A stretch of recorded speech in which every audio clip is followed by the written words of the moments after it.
Assalamualaikum warahmatullahi wabarakatuh. Halo teman-teman semuanya. Baiklah, di sini saya akan menjelaskan materi tentang Pancasila sebagai sistem etika.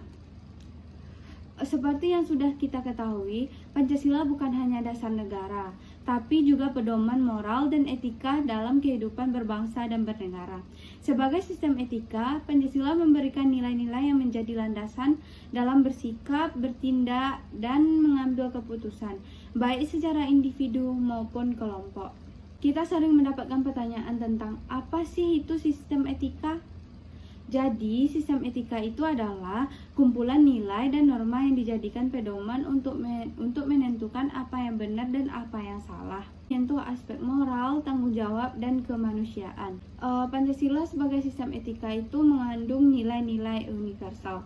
Sila pertama yaitu ketuhanan yang Maha Esa. Nilai etika spiritual manusia harus menjunjung tinggi toleransi beragama dan menghargai perbedaan keyakinan. Sila kedua itu kemanusiaan yang adil dan beradab.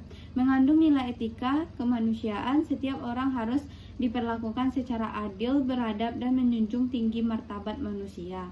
Dan sila ketiga itu persatuan Indonesia, mewakili etika kebangsaan, menanamkan sikap cinta tanah air, tidak diskriminatif, dan menjunjung persatuan di tengah perbedaan. Dan yang keempat yaitu kerakyatan yang dipimpin oleh hikmat kebijaksanaan.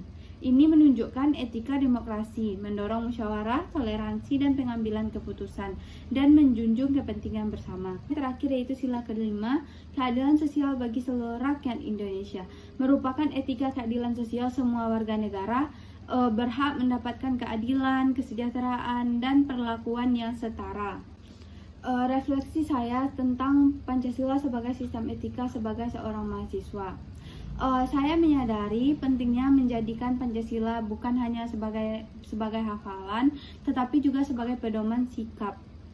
Misalnya, dalam kehidupan kampus, saya berusaha menghargai teman yang berbeda suku, agama, dan latar belakang. Ini sesuai dengan sila ke-1 dan ke-3.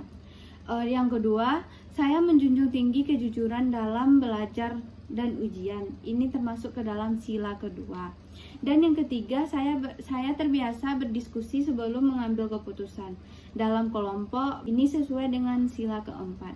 Dan yang terakhir yaitu saya berusaha adil dalam membagi tugas kelompok agar semua merasakan tanggung jawabnya masing-masing.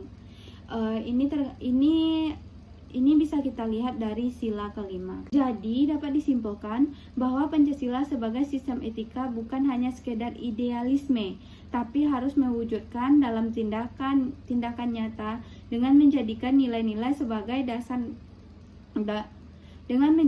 nilai-nilai Pancasila sebagai dasar dalam berpikir dan bertindak. Kita bisa menciptakan kehidupan yang lebih harmonis, adil, dan bermanfaat dengan menjunjung tinggi Pancasila sebagai sistem etika.